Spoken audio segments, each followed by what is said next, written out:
Alguns pontos importantes. Primeiro, é óbvio, né? É óbvio que existe... Isso aqui é exceção, de novo, né? Lembrando como funciona uma pauta, né? Isso aqui vira notícia porque é o bizarro. E a gente estava conversando aqui no intervalo, a Dê me lembrou de uma coisa muito importante, que é a seguinte, quer dizer, como é que isso aqui vem se tornar público? Né? Por mais que recentemente a gente tenha tido uma reportagem lá do Liberal do Paraná, em que os caras abriram um processo contra jornalistas em 200 comarcas ao mesmo tempo e quase que os caras piram, né? Mas, cara, essas coisas têm vindo a público. Por mais que o professor Aldo Fornazieri, da Fundação Escola de Sociologia e Política, esteja sendo processado pelo ex-presidente do Tribunal de Justiça de São Paulo, simplesmente porque ele disse que existe corrupção no judiciário, e eu acho que não precisa ser nenhum gênio para concordar com essa explicação, e aí ele disse que se sentiu ofendido e blá blá blá, etc, etc, etc, etc, está movendo uma ação que já está indo bater lá na última instância. Ele perdeu em todas, né, o presidente do TJ, mas ele insiste, né, em continuar com a ação, mas paciência, enfim, vai ver que em algum momento ele consegue ganhar por alguma razão que a gente não conhece, ou pela razão que a gente conhece, que é a lei mais estranha. Mas, enfim. Teve o caso também da Monique Ozzi, né? Que ela falou de uma decisão do Gilmar Mendes, e ela foi condenada a indenizá-lo no valor de R$30 mil. Mas ela o responsabilizava por uma morte. Não, ela comentou o julgamento dele em um caso. Mas você concorda de um estuprador. Houve uma exposição da imagem dele? Eu acho que ele é uma figura pública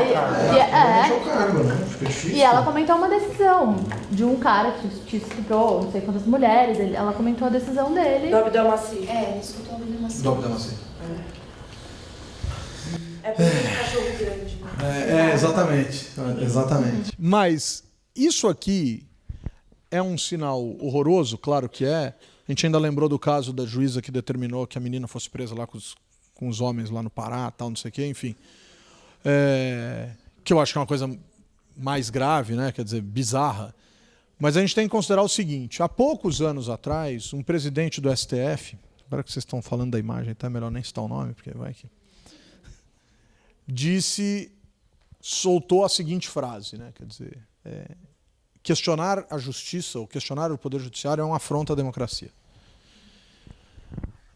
O seu sucessor disse numa palestra na América Central que juízes muito poderosos se juntam com... Juízes e advogados muito poderosos se juntam e proferem sentenças estranhas à luz do que a lei determina. Foi Joaquim Barbosa quem falou isso recentemente. Ainda era presidente do STF, falou isso. E causou um certo alvoroço, tal, mas vamos combinar que as coisas são minimamente possíveis de serem vistas dessa forma. Pode ser como exceção, claro que sim, óbvio que sim, mas acontece. E há poucos dias atrás o Gilmar Mendes disse que a justiça, que a lei da ficha limpa tinha um problema grave, porque dava muito poder à justiça e com isso alguns juízes chantageavam políticos no que dizia respeito à limpeza ou sujeira de sua ficha. Em 2010, quando a ficha limpa foi aceita, eu lembro que eu recebi 2 convites naquele dia em que foi dada a definição ao longo do processo eleitoral de que ia valer a ficha limpa, né, de que ia ter, o que o ficha limpa estava aprovado, e aí acabou valendo só para a eleição de 2012, né, não valeu para aquela eleição de 2010, por uma determinação da Justiça.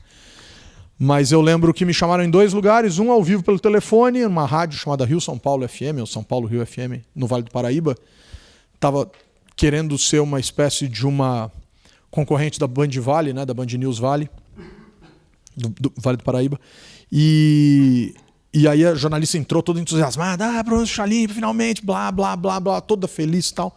Estamos na linha, professor Humberto, não sei o quê. E aí, professor, o que você acha, né? Finalmente aprovamos o ficha limpa. Eu falei, acho que tem um caráter pedagógico importantíssimo, porque é uma lei de iniciativa popular, mas eu tenho para mim que a gente vai mirar no que viu e acertar no que não viu. Ué, professor, e o que a gente não viu? Eu acho que a gente passa a justiça limpa e começa a questionar se a justiça tem possibilidade mesmo de ser isenta e neutra nos julgamentos que dá a respeito dessas questões políticas. Conversamos com o professor Humberto Dantas, muito obrigado, professor, até uma próxima. Falei, cacete, bicho. Aí depois fui reclamar com ela, uma amiga minha, né? Chamei pelo Facebook e falei, meu, o que aconteceu? Ela falou, cara, você falou uma coisa que eu não sabia como continuar a entrevista. Te agradeci, toquei a vida. Beleza, tudo bem, isso era umas 4 da tarde e tal. Aí fui para o estúdio da Globo News ali da BMF Bovespa, E entrei ao vivo lá no Rio, né? Aí a TV fica mais difícil, né? Da pessoa te despachar de cara assim. E aí a moça mandou, né? E aí, professor, tal, não sei o que. Eu falei, olha, eu acho que a gente mirou no que viu, acertou no que não viu. A gente está emprestando um poder extremamente gigantesco para a justiça e a gente vai verificar se a justiça tem mesmo possibilidade, sem demérito nenhum, mas a gente vai ver se efetivamente a justiça tem possibilidade ou não para cumprir esse papel. E aí foi legal, porque a jornalista falou assim, bom, professor, então aprofunda mais, vamos entender isso. Eu falei, não, então, agora a gente vai ver, né, se não existe venda de sentença, se não existe uma série de questões que a gente ouve dizer que tem por aí, em relação ao político talvez isso se torne mais claro, e etc, etc, etc, e aí as coisas dessa natureza. Nunca mais discuti muito o assunto, não vi grandes repercussões em relação a isso, não a partir de mim, né, mas no meio tal, vi alguns políticos reclamando que alguns membros do judiciário pediram dinheiro para isso, para aquilo, mas em coisas de papo de café. E aí o nosso querido GM, né, vem com essa e dizendo que tem esse tipo de comércio, que também é uma coisa pouco razoável à luz da forma como a gente discute a justiça no país. Então, acho que a gente precisa verificar o quanto que a gente efetivamente tem possibilidade de passar limpo a justiça e o judiciário. A gente fala muito de poder executivo e legislativo com uma facilidade gigantesca de apontar o dedo e dizer que é corrupto, e acusar e dizer que não presta, etc, etc, etc, etc. É impossível que entre a forma de selecionar servidores públicos por meio de uma eleição e a forma de selecionar servidores públicos por meio de um concurso duríssimo, que é o concurso da magistratura, é impossível que essa distância aqui determine de forma tão clara o fenômeno de ser ou não ser correto, ser ou não ser honesto, ser ou não ser probo, ser ou não ser qualquer coisa, cara. É impossível. Ou seja, onde eu estou querendo chegar?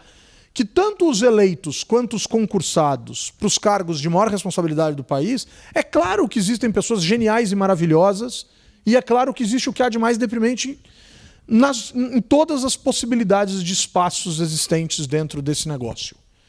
E é isso que eu queria deixar muito claro. Quer dizer, eu não vim aqui para dizer que a justiça não serve, que não presta, que a magistratura é isso, que a magistratura é... Seria uma idiotice falar um negócio desse. Seria uma ofensa desnecessária e gratuita dizer um negócio desse. Aonde eu quero chegar? Que nós carregamos aspectos e traços culturais que nos colocam na condição de cidadãos absolutamente comuns nesse país. Nós somos comuns, todos nós, 200 milhões de brasileiros comuns em uma série de situações. E o desafio é sempre se colocar nesse papel, nessa posição e dizer, puxa vida, deixa eu ver se eu estou fazendo a coisa do jeito que efetivamente teria que ser feita.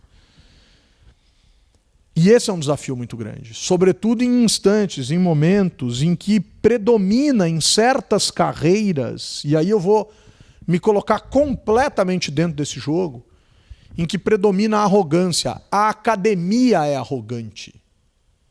Eu dou aula desde 1999, eu fiz tudo que dava para fazer dentro da academia, eu vou começar meu pós-doutorado, o Gui falou na USP, não, eu vou começar na GV, mas... nós, acadêmicos, somos extremamente arrogantes, não gostamos de ser confrontados, não gostamos de... muitas vezes temos dificuldade de debater, etc, etc. Então, assim, a academia é arrogante, mas o judiciário é arrogante. A sociedade é arrogante em muitos dos seus ambientes. E a gente precisa vencer isso. Essa é uma questão que a gente precisa, a todo instante... né, pensar nisso. Então, quando eu falava para vocês, o político tal, quando ganha eleição e a gente fica querendo formação desse cara, etc, etc, etc, etc. Outro dia eu brinquei, eu dei entrevista para um pessoal que está fazendo uma pesquisa sobre o que seria o político ideal, e aí me perguntaram isso, você acha que tem que ter uma formação específica? Eu falei, cara, posso, entre a eleição e a posse? Eu falei, cara, sabe o que eu acho que precisava ter entre a eleição e a posse? Numa boa, nesses 3 meses que separa a eleição da posse, em boa parte dos casos, 3 meses de terapia. Porque deve ser genial ter voto, cara. Ter voto deve ser uma coisa muito louca. Deve ser muito louco ser contratado por voto. E deve ser muito louco ter poder. Muito poder. E isso não serve só para o legislativo e para o executivo. Isso serve para o judiciário. Deve ser anormal ter poder. Deve ser anormal assistir um instante da vida das pessoas na tua frente e entender que quem determina o conflito, ou quem determina o posicionamento, ou quem determina a decisão, é você. do auge do seu mega, ultra, top, power, indiscutível conhecimento, porque você foi capaz de estudar e passar num concurso, blá, blá, blá, blá. Claro que isso deve dar uma massageada gigantesca no ego, uma alegria na família, o orgulho dos avós, aquela coisa toda. Óbvio que sim. E não é isso que... Isso a gente não precisa matar, isso a gente não precisa combater. Isso é lindo, cara. Isso é sua história ninguém te rouba. Mas a grande questão é saber o quanto que nós somos capazes de separar a nossa história do mundo, cara. E isso é o grande desafio. Quem é que falou do... Foi você, né? Oh, desculpa, cara. João. Que o João falou que um... Como é que é a história, João? Conta do juiz que... Eu perguntei pra ele por que ele se incomodava quando alguém chegava mal vestido, enfim, sem sapato. E ele falou que a resposta dele foi que, como ele se preparou pra estar ali, ele quer que as pessoas que compareçam na sala dele condizam com a forma que ele tá vestido. É fácil botar um terno, cara. Eu roubei, eu queria muito aqui. Vamos arrumar, vai ficar bonitinho. Não, e outra, né? Quer dizer, é que, na verdade, eu só não botei o terno, a gravata, a caneta Montblanc do lado do bolso, o relógio, não sei o quê, porque eu não estava afim, porque eu quis deixar lá em casa, porque eu emprestei pro meu filho brincar. Carrinho e reloginho, ele faz corrida. É um negócio maluco, né? Quer dizer... Acho que o judiciário está muito blindado, né, no Brasil. Esse é o grande problema. É um o legislativo pode ser criticado com mais facilidade, tem uma contabilidade maior, o executivo também, e o judiciário é essa nojeira que é porque está muito blindado. E as pessoas que entram no judiciário ainda, como ele falou pela manhã, tem medo de criticar, tem medo disso aqui. E o judiciário está muito blindado. Tipo, você vê, se você passa 5 anos estudando e você não consegue desconstruir essa organização.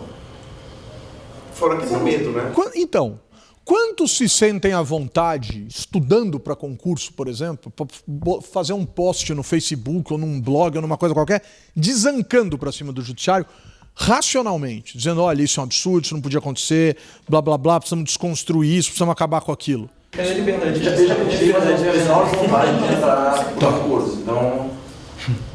Porque é difícil, porque as pessoas fazem essa conta. Exato. Deixa eu contar uma história que aconteceu agora. Teve prova oral RT do Rio agora. O concurso começou com 3.400 pessoas, eu era uma das candidatas da primeira fase.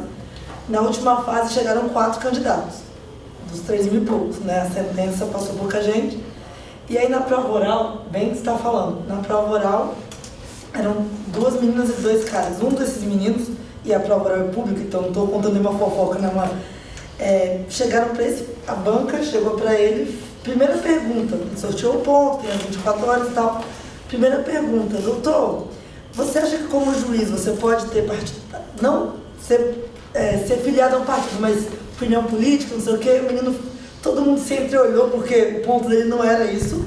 As outras pessoas, 3 pessoas tinham feito a prova, 0 pergunta disso. E ele falou, não, além de ser um futuro juiz, eu sou um cidadão, então eu tenho opinião, não sei o quê. Aí, enfim, entraram no ponto dele, jurídico, daqui a pouco o desembargador perguntou para ele, isso foi, não tem nem 2 meses, perguntou para ele assim, você acha que como juiz no seu Facebook você pode postar o que você pensa politicamente ou não sei o quê? E ele falou, olha, além de juiz eu sou uma pessoa, então, né, separa e tal. E aí daqui a pouco fizeram outra pergunta para ele, relacionada à política e opinião pública, que opinião todo mundo tem, e ok. E as pessoas que assistiram a prova, ninguém entendeu. Tipo, foram 4 candidatos, ele foi o único que teve esse viés dessas perguntas. E aí saiu o resultado e o único reprovado dos 4 foi esse menino. E aí, claro, né, o concurseiro, o povo gosta de uma fofoca, saiu todo mundo no Facebook do menino antes que ele apagasse. E aí tinham várias opiniões e coisas políticas.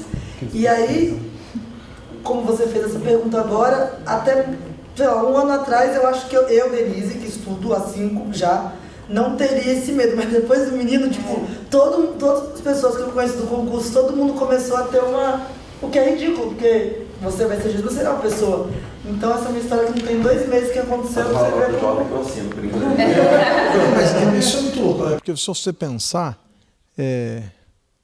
dá vontade de ir pra cima, né? Aí o cara sabe que ali ele não pode, mas dá vontade de dizer, bom, é que eu ainda não sou, né? Então até hoje eu fui cidadão. Se amanhã eu vou ganhar um status novo na sociedade, aí pode ser que eu queira apagar essas coisas que eu coloquei. Agora a gente tem que ver o que a gente está debatendo, né?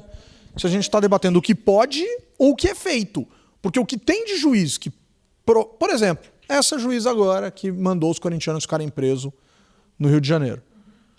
E aí, óbvio, né? As pessoas saem varreram as redes sociais dela, encontraram a camisa dela, uma foto dela, ela, o marido e os filhos com a camisa do Flamengo, e disseram, tá vendo? Tá querendo prejudicar, blá, blá, blá. É pessoal, é não sei o quê, é porque era contra o Flamengo, né? Porque a briga foi com a torcida do Flamengo, etc, etc, etc. Quer dizer, além de tudo, a gente minimiza tanto, né, o debate, né? A gente chega num nível tão pequeno, e aí eu fico pensando, então o que é ser juiz? Né? Como é que é ser juiz no Brasil? Né? Por exemplo, um país apaixonado por futebol, você não pode gostar de futebol, velho. Não pode vestir a camisa do seu time, você não pode colocar uma foto dizendo vai Corinthians, ou vai Palmeiras, ou vai São Paulo. Você não pode fazer isso, né? Porque você não pode tomar cerveja, né? Você não pode fazer nada. Né? Se você for pensar, você fala assim, cara, o que eu faço? Né? Então, o que eu escolho como pauta da minha vida? Bicho, né? Bicho, gato, posta vídeo de gato, de cachorro, posta flor, né? Posta avião, posta... Né?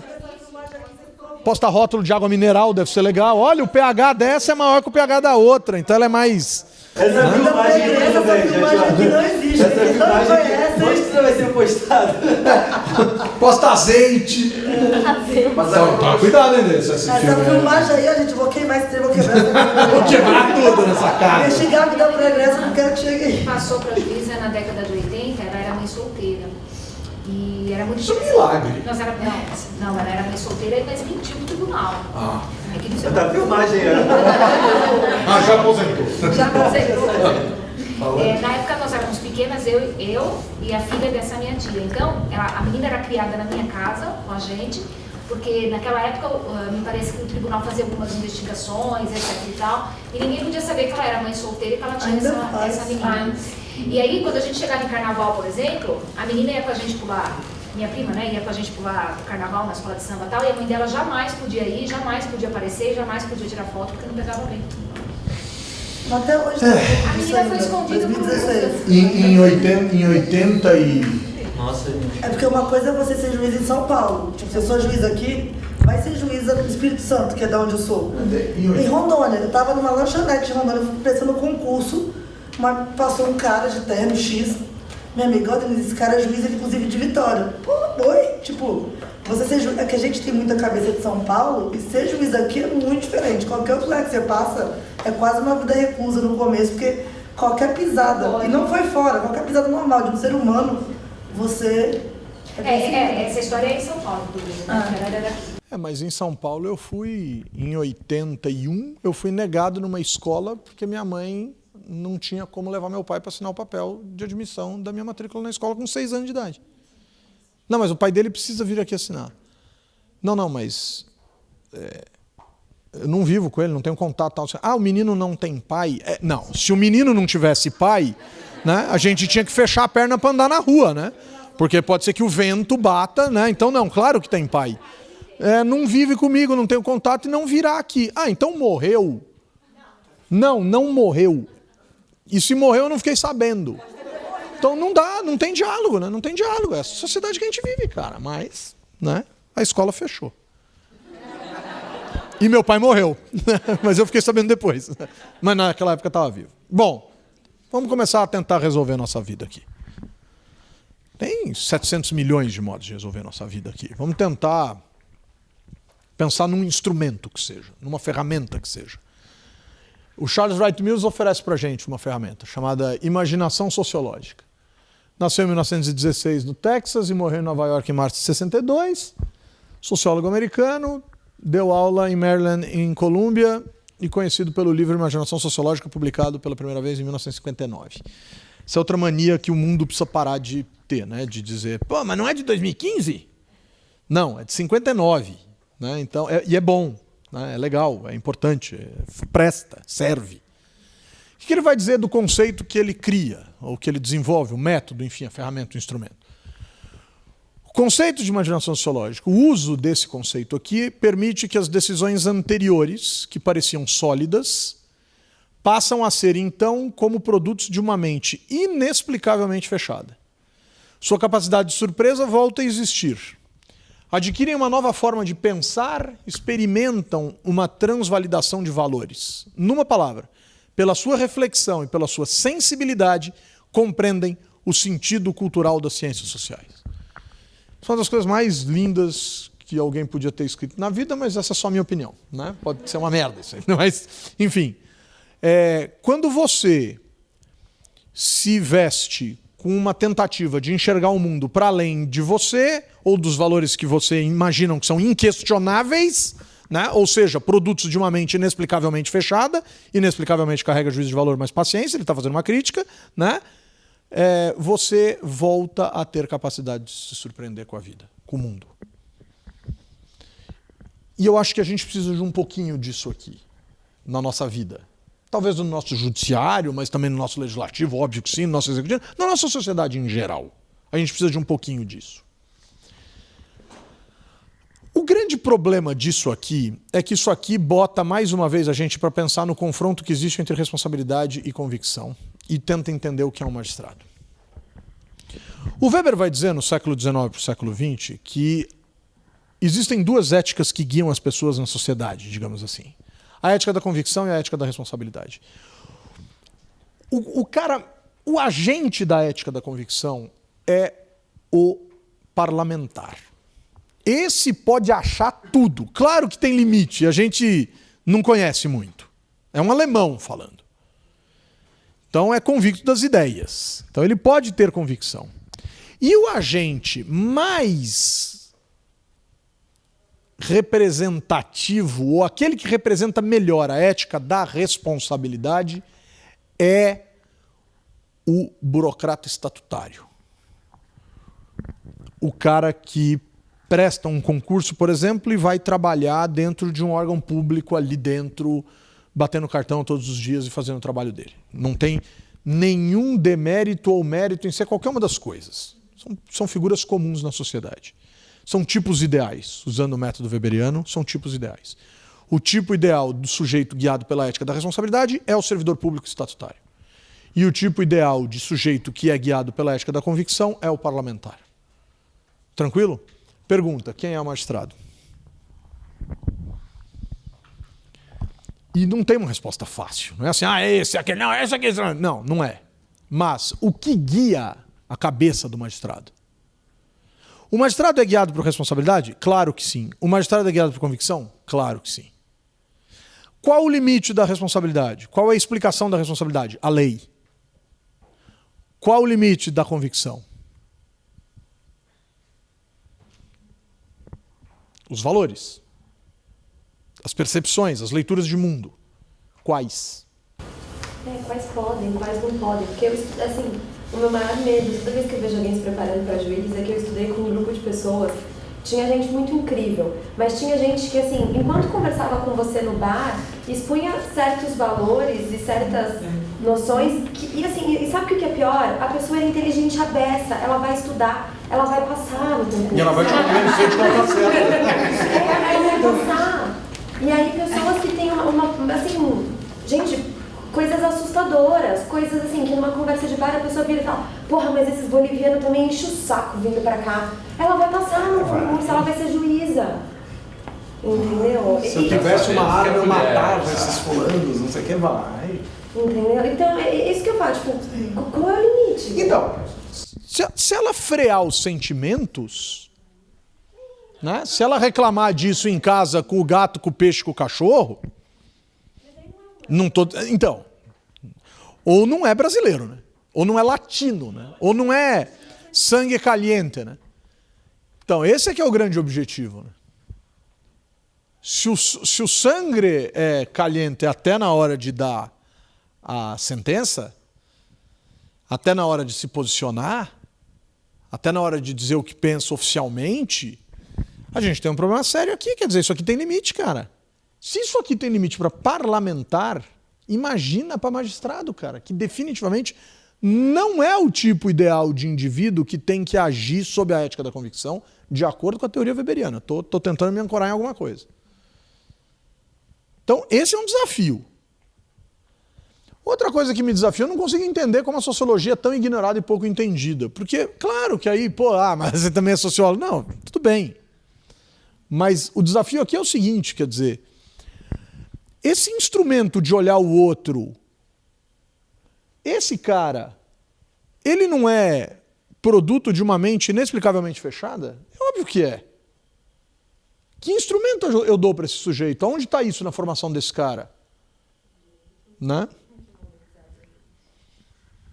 Então vamos lá. Olha só. Olha como começa o livro do cara. O cara começa no livro dele, ele diz o seguinte: indivíduos não conseguem superar suas preocupações e tudo o que sabem parece limitado por sua órbita privada. São reféns de mundos restritos. Em outros ambientes somos meros espectadores. E quanto mais consciência temos, maior o sentimento de que estamos encurralados. Então, pera um pouco. Você não tem ideia do que seja o mundo. Nós, em geral, não temos ideia do que seja o mundo. E quando eu saio, eu me sinto encurralado porque eu vejo, puta, a coisa é mais complexa do que eu imaginava. E esse sentimento é um sentimento difícil de enfrentar. É um sentimento difícil de encarar. Portanto, é mais confortável viver no mundinho. E isso é desafiador, porque você não vê ao mundo para conforto. Sobretudo quando você assume determinados desafios, como esse aqui, ó. Isso aqui não é um mundo que pode gerar conforto. O grande problema é que ele gera. Esse conforto tem que ter limite. Então volta aqui. Assim, devemos entender que as realidades históricas impactam em nossas vidas e que nós impactamos sobre a história. Então, as realidades históricas constituem realidades para os nossos êxitos e fracassos individuais, mas a vida de cada indivíduo e a história da sociedade se misturam. Nós somos agentes da história e impactados pela história. Nós somos indivíduos que temos biografia e que temos história misturados. Nós temos o eu e temos o mundo. Nós somos indivíduos e impactamos a sociedade. E não temos consciência dessa relação. Quantas pessoas a gente conhece, fugindo da discussão acerca de magistrado ou não, de juiz, de judiciário e tal, quantas pessoas a gente não conhece que transgridem, vão além dos limites, passam dos limites e dizem, pô, mas só eu. Só para mim.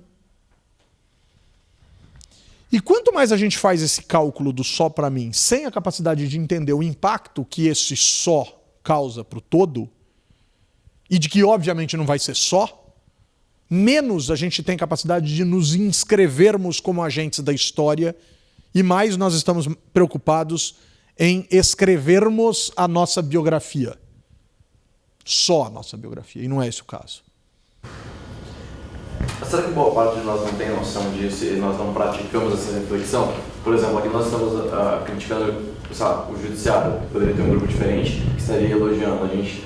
Não, e esse ato automático, sem refletir a própria fala, a própria argumentação, a própria tomada de decisão, vai muito próximo disso, pelo que eu estou entendendo. Então, talvez, porque a capacidade cognitiva todos nós temos, qualquer ser racional, indo para o comportamento racional, todos teriam. Será que não é a falta prática de utilizar esse framework para tomada de decisão?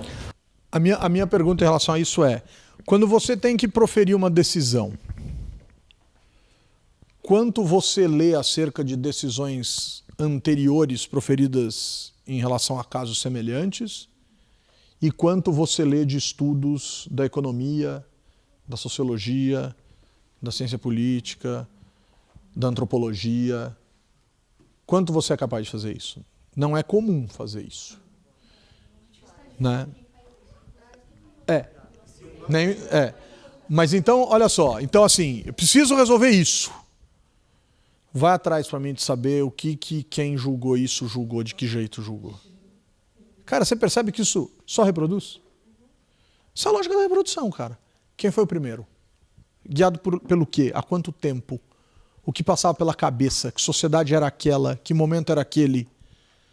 Por que fez desse jeito? Não tem esse diálogo. Há uma confiança quase cega na história da coisa. Ó, tá sendo feito assim há não sei quanto tempo. Ó. Aí esse fez. Você não está entendendo a razão. Você só está entendendo o fim. Como é que a sociedade se movimenta? Existe essa preocupação de entender como a sociedade se movimenta? Por vezes não. Claro que existe gente que sim, mas por vezes não. Isso me preocupa muito. Enquanto sociólogo. Não só como sociólogo, eu li um tempo sobre pesquisa científica, né? E a pesquisa científica, sei lá, todos nós tomamos decisão no dia a dia baseados, sei lá, em concepções, em pesquisas que foram realizadas antes. Mas aí ninguém vai verificar se isso realmente existe. Então toda a nossa concepção para tomada futura está baseada em algo que alguém disse ou que alguém falou e tudo mais. Então, sei lá, estou falando do judiciário, estou falando da tripartição de poderes. É tudo baseado, se você não verifica. Então, a sua preocupação sociológica, mas a sociedade inteira moderna está baseada nisso. Perfeito, perfeito. Então, e aí... E por um certo aspecto, que bom, né? Imagina você ficar... Que bom, mas que vazio, né? Sabe tudo e não sabe nada. Que bom, mas que vazio, né? Imagine você lá na época paleolítica, tem que ficar medindo, não sei o que, você tem que preconceito. Tudo bem, mas aí você traz para a era da informação, que a gente teve nessa quarta revolução. O quão delicado fica a tomada de decisão. Não, eu vou no que bom, menos por essa necessidade de tomar a decisão ou não tomar, mas eu vou mais perto. Eu vou na época em que Deus quis, né? Deus quis desse jeito. Por que você fez desse jeito? Porque Deus disse que era assim que era para fazer. Não, tudo bem, a gente passou disso, a gente foi para a ciência. Mas que ciência? E quanto as ciências conversam entre si e quanto nós somos capazes de enxergar a complexidade que nós vemos? Porque a conclusão do Mills em relação a isso é a seguinte. É dotado de imaginação sociológica o indivíduo que se compreende em termos conjunturais e em termos históricos. Se nós chegamos onde nós chegamos hoje, se nós estamos nesse instante, existe uma história por trás disso e existe uma conjuntura em torno disso. É muito parecido com o método weberiano de entender a sociedade, das causalidades históricas e das causalidades sociológicas, que de uma certa maneira se encontram para os indivíduos viverem do jeito que eles vivem. Nós somos o resultado de causalidades históricas e sociológicas. Mas isso é muito complexo. E você se sente emparedado no mundo que você vive. Quando você quebra a parede e fala, agora eu saio, você fala assim, rapaz, bicho, era melhor ter ficado em casa. É mais difícil do que eu imaginava. Forçando a amizade vai dialogar com o mito da caverna do Platão lá atrás. Mas eu tô aqui na imaginação sociológica. E o cara tá dizendo, cara, você precisa carregar isso com você. Porque você precisa compreender o que as pessoas fazem e o que elas escolhem na hora que elas escolhem, não para compreender e passar a mão na cabeça, porque você é um agente de responsabilidade. Existe uma regra, a regra norteia. Mas existe muita convicção nessa carreira. Tem muito espaço para manobra. Por que tem tanto espaço para manobra? Isso é nosso, cara. Isso é Brasil, cara. Isso é da nossa sociedade. Então, se a imaginação sociológica capacita o seu possuidor a compreender o cenário histórico mais amplo, em termos de seu significado para a vida íntima e para a carreira exterior de numerosos indivíduos, se isso aqui for verdade, então eu estou olhando para trás e permite levar em conta como os indivíduos, na agitação de sua experiência diária, adquirem frequentemente uma consciência falsa de suas posições sociais. Ou seja, nós estaríamos cegos. Então falta enxergar em volta e falta ter consciência histórica. Quem tem consciência histórica e enxerga em volta? E aí não é em relação a esse ou aquele profissional, essa ou aquela formação. Quem no mundo? Quem... E o quanto nós somos preparados para isso. Aí vem gente dizer que sociologia é penduricalho no ensino médio, por exemplo. Você imagina se eu tirasse um moleque da escola com um pouquinho disso aqui? Faz sentido, cara, para vir em sociedade um negócio desse. Faz sentido. Primeiro fruto, o indivíduo só pode compreender a sua experiência e avaliar o seu destino, imagina o dos outros, né? Localizando-se dentro do seu período histórico e entendendo a situação das pessoas que vivem aquela mesma situação. Assim, no mínimo, ele contribui para o curso da história e é condicionado por ele. Eu fui dar exatamente isso aqui, eu fui falar exatamente sobre isso no fim do ano passado para trainees do Sebrae São Paulo. E eu perguntava assim para ele, cara, vocês têm a dimensão, vocês estão empregados, vocês têm salário, vocês estão bem posicionados, trainee é uma carreira interessante dentro dessa empresa, dentro dessa instituição. É super legal. Vocês têm a exata dimensão da responsabilidade de vocês em relação aos indivíduos que procuram essa instituição e por que eles procuram essa instituição? Vocês conseguem ter a dimensão que o Brasil está mergulhando numa crise bizarra, vai gerar um monte de desempregado, um monte de gente vai acessar os fundos públicos de recursos depositados, vão sacar o FGTS, vão catar o FGTS, vão passar um tempo procurando emprego, não vão encontrar emprego, vão pegar esse dinheiro e dizer, puta, bicho, vou empreender, é a minha chance. E vai procurar você. Está preparado para isso? Está preparado para pensar na vida de alguém? Está preparado para dizer, vai, abre esse negócio, abre esse aqui. Não abre esse aqui, abre esse aqui. Está preparado para dizer, cara, não abre isso aqui, que isso aqui não vai dar certo. Está preparado para isso? Teve gente pirando na sala, falando, cara, você está me jogando uma responsabilidade. Mas é óbvio que eu estou te jogando uma responsabilidade. Você recebe dessa empresa para atender a pessoa e você não quer responsabilidade? É claro que você tem responsabilidade imensa, gigantesca. Ou você não quer responsabilidade? Não quer responsabilidade, fica em casa. Ou só quer o bom do emprego, o salário? Ou vai procurar outra área da empresa para trabalhar? Trabalha com outra coisa. Vai conferir processo lá dentro do negócio, lá se pagou direito, vai prestar conta, não sei o que. Isso é uma área nobre, importante. Mas não vai para o fim, não vai para a ponta. Não vai chegar para o Lucas e dizer, Lucas, esse seu negócio aqui vai dar errado por causa disso aqui, disso aqui, disso aqui, disso aqui. Ou, puta... Olha a hora que o cara chega, bicho. O cara sabe que o escritório fecha às 5, o cara aparece 4h30 querendo resolver a vida dele, velho. Então seja honesto. Lucas, não vou poder te atender hoje. Em meia hora não se resolve isso que você veio fazer aqui. Vem amanhã. Não é muito melhor? Não, vou resolver a vida desse cara logo. Parar de me encher o saco. Expande. Pensa nisso. É legal isso. Então, assim, esse livro é um livro muito legal de ler. Primeiro capítulo, chama A Promessa, em que ele promete o método. Depois ele vai passar o livro inteiro dizendo que não serve para nada, e no último capítulo ele vai dizer que serve. Então vamos economizar, né? Pega a promessa, fica com a promessa, compra a promessa que vale a pena.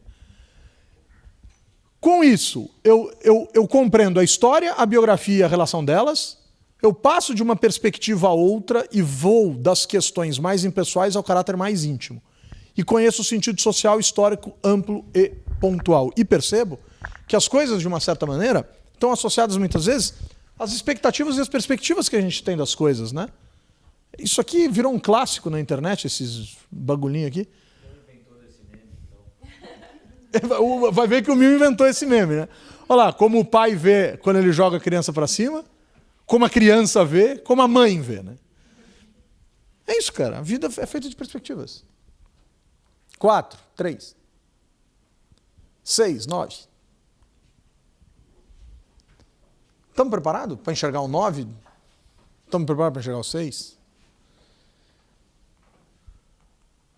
Ó, aqui, ó. A convicção e a responsabilidade.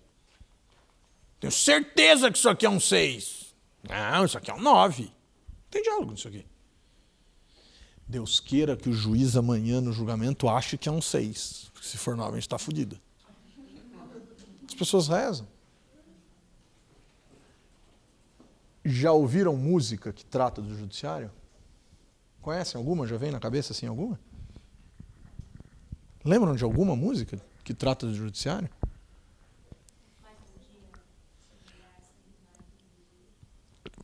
Racionais, desce a sarrafa no juiz. Gabriel Pensador. Tião Carreiro e Pardinho. O mineiro e o italiano viviam às barras dos tribunais. Aí o cara tenta comprar o juiz. O mineiro manda um porco pro juiz. E conta para o advogado, mandei um porco. Você ficou louco, bicho? Você tentou comprar o juiz. Ah, mas eu mandei no nome do italiano. Que é a sacanagem da música, né? Aí a música termina assim, só não mandei no meu nome, mandei no nome do italiano. E aí, sei lá o que aconteceu. Bezerra da Silva. Ai, meu bom juiz, não bata esse martelo nem dê a sentença antes de ouvir o que o meu samba diz, porque esse homem não é tão ruim quanto o senhor pensa. Aí ele vai defender o traficante. Vou dizer que lá no morro ele é rei, coroado pela gente, pá. E aí fica dizendo, ó, o juiz arruma isso, o traficante arruma isso, fez isso. Então não é também achar que está certo, não é isso. Faz o menor sentido, né? Você tem que dar a resposta pro cara, ele pode ser muito bom, mas está fora, né? Então, essa é uma sociedade extremamente complexa, cara. Como é que eu resolvo isso? Assim, Que desafios culturais a gente tem em relação aos nossos valores, cara? Sob quais valores nós agimos no país hoje e no tempo? O magistrado é diferente de todos esses valores aqui? Não pode ser, cara. Se a gente está todo mundo aqui, se a gente veio do mesmo lugar. Onde está o clique? Em algum lugar o clique aparece, cara. Mas ele tem que aparecer, cara. Você está sendo provocativo pra caramba. Sempre. Excepcionalmente. Só uma pergunta, então. Que ela está incomodando pra mim, aliás, está. Tá. Em que momento ele deixa, se é que deixa, de ser alguma coisa para ser magistrado?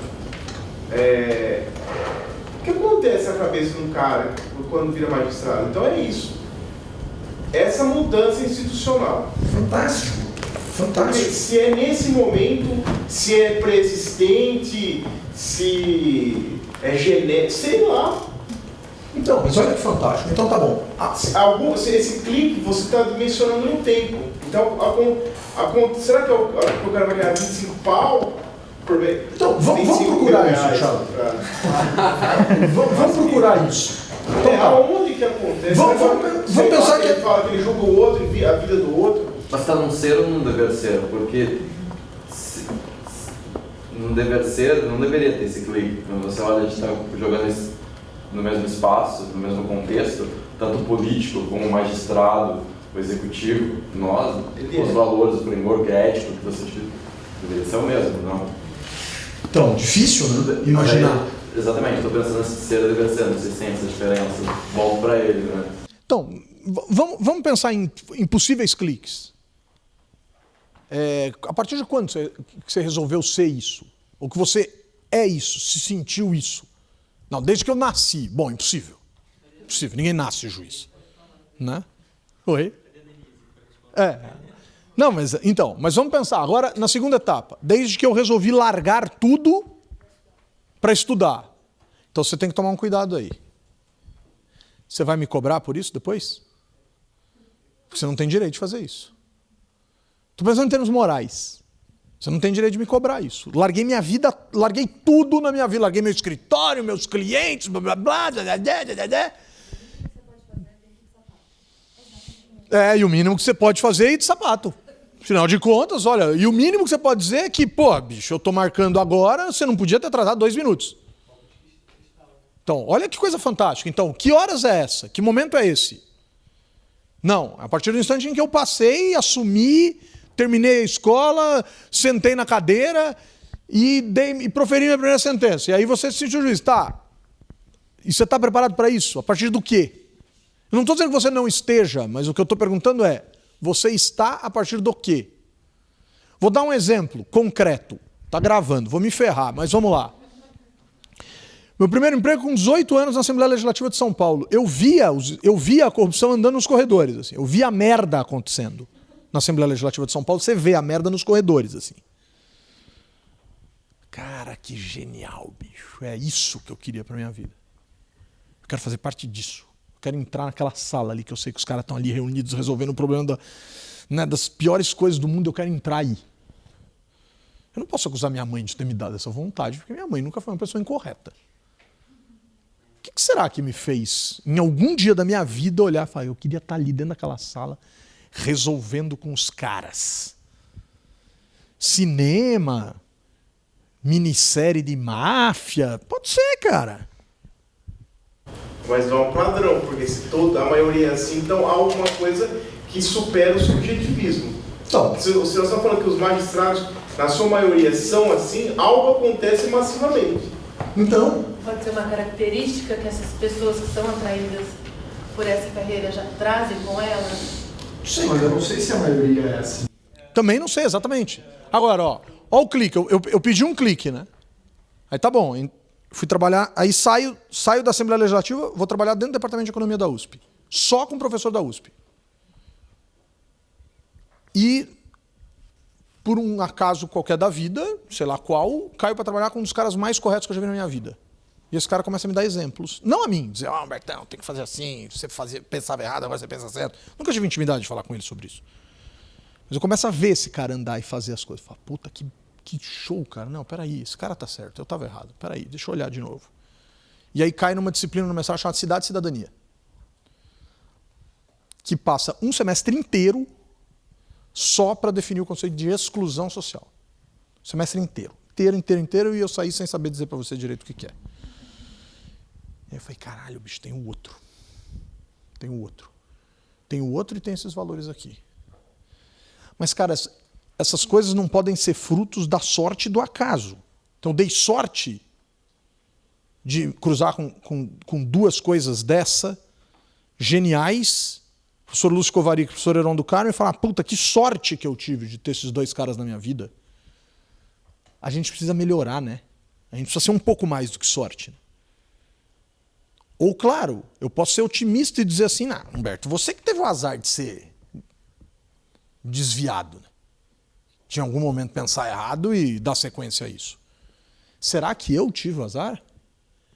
Ou a sociedade teve o azar e aparentemente, de alguma maneira, estimula o azar, né? Porque definitivamente nós não somos vistos aos olhos do mundo como uma sociedade correta, infelizmente. Então, em algum instante, existe alguma coisa levada adiante que perpetua esse erro. E eu acho que a gente está melhorando muito, sinceramente falando. Eu posso estar sendo muito otimista, mas eu acho que a gente está melhorando muito. Agora, lá dentro, quando eu entro, quando eu vejo que cálculos eu faço e qual a minha chance de dizer não para alguma coisa. Porque, na minha opinião, o que eu tenho como grande desafio na vida é, em algum momento você vai ter que dizer não. Para isso que você tem a mais absoluta convicção de que está errado. Mas aí você fala, putz, mas se eu disser não, eu não sou promovido, né? Putz, mas se eu disser não, eu não entro no concurso, né? Ah, mas se eu disser não, isso, você começa a empilhar não.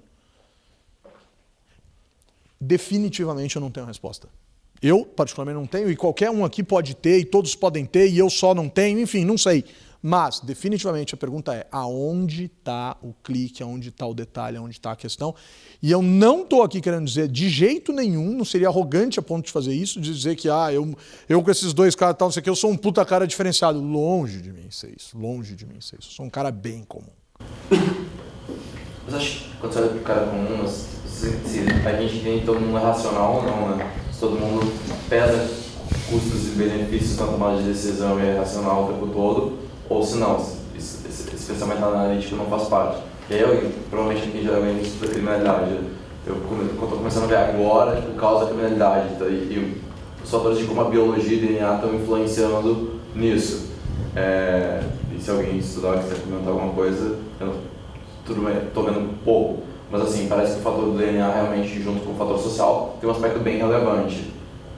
Então, será que a gente é racional o tempo todo? Não, então, concordo, cara, mas será que nós, enquanto sociedade, não conseguimos arrefecer o peso do DNA nisso? A ponto de anular? Artificializar mesmo, eu vou artificializar a sua vida. Seu DNA é um lixo, seu DNA é uma coisa mais deprimente do mundo, vou artificializar ele. Será que não dá? Porque, sabe por que eu te pergunto isso? Pelo seguinte, porque em termos religiosos, existem explicações diferentes para coisas diferentes. E a religião lida muito, e muitas religiões lidam muito com destino.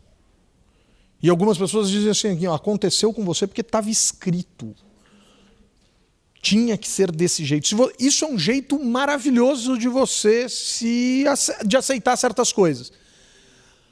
Eu acho um dos jeitos mais revoltantes de me dizer que alguma coisa aconteceu. Porque se estava escrito, então onde está escrito que eu quero ler? Eu quero saber o que vai acontecer amanhã, né? Porque, é legal pra cacete, né? E quem escreveu? Eu quero conversar com o cara. Cara, né? O jeito que a Xuxa chama Deus, inclusive, né? O cara lá em cima. Então manda ele mandar o livro pra minha casa. Pela Amazon, sei lá, eu quero dar uma lida básica nesse treco. Aí algumas religiões olham para isso, aceitam isso e dizem assim, tudo bem, mas certos ritos, certos rituais, certas lideranças religiosas te ajudam a mudar pelo menos um pouco daquilo que está escrito. É fantástico isso, cara. Pô, bicho, então eu vou conseguir conversar com alguém para mudar o que está escrito? Porque pode ser que esteja escrito que é fracasso e pode ser que alguém escreva que é sucesso. Deixa eu apagar esse capítulo aqui e escrever. É genial, cara. Isso é um conforto para a alma. Percebe o quanto que isso conforta a nossa alma? Já pensou se alguém dissesse para você, te prometesse, desse certeza, disse assim, cara, se está escrito que você vai ser ruim e você for ali, eu estou dizendo que ali você pode escrever um pedaço da sua história. É claro que você pode escrever um pedaço da sua história. Você tem uma dúvida em relação a isso? Não, mas eu não estou falando disso, eu não estou falando de ciência, eu estou falando de crença. E a gente é muito guiado por isso, cara. Tudo isso entra. E aí alguém vem e diz o seguinte, olha, cara, nem isso aqui, nem imputar coisa cientificamente na sua mente, nem a crença, mas, cara, tô lendo aqui, ó, tem uma combinação de 23, 24 combinações de salada, e os negócios aqui, ó, pareou de um jeito que vai... Probabilidade de você ser assassino é de 78,3%, velho. Você fala, porra, cara. Eu sei que não é assim, tô exagerando, mas... Onde está isso? E é isso, Thiago. Onde está isso? Onde está que você é juiz? Onde está que você mudou? Onde que conjunto de variáveis se empilharam na sua vida, cuja a saída, o output disso é juiz? A gente só está vendo fenômeno.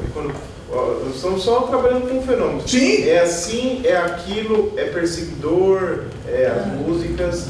Mas você, dona Denise, e aí? E amanhã, se amanhã você começar a canetar, onde você mudou? Será que foi? Eu parece crer que em algum momento tomou uma decisão de que, bom, se eu resolvi estudar 5 anos, agora eu vou passar minha fatura. E minha fatura é essa. Eu sou eu. O resto é o resto. Não tô dizendo. Parece que tem algum momento... Não, tem várias leituras possíveis disso. Eu concordo. Uma revolta que agora eu consegui. E outras coisas. Agora que eu cheguei aqui, não medirei consequências para chegar ali. Exato. Acontece. Mas também não acontece, então, sei lá, tem várias coisas. Agora que eu vivo da inamovibilidade e do isso e daquilo e daquele outro, eu vou, por exemplo, vou falar do meu mundo. Amigos meus, óbvio que não todos, que passam em concurso para docência em universidade pública. Alguns não conseguem dialogar. Cara, deixa eu te dizer, eu trabalhei muito tempo em universidade privada e sempre disse o que a universidade falava. Agora eu tenho o direito de falar o que eu bem entender. Chama de juizite na magistratura, esse é fenômeno. Juizite. Então, professorite. Dociencite. Mas onde eu quero chegar com isso? Isso é nosso. Isso é nosso. Ou é nosso ser humano ou é nossa sociedade. Se isso for nossa sociedade, isso é instituição. Isso é valor, isso é instituição, isso é pé dependência. Isso vem de algum lugar, isso é nosso. Isso caminha com a gente.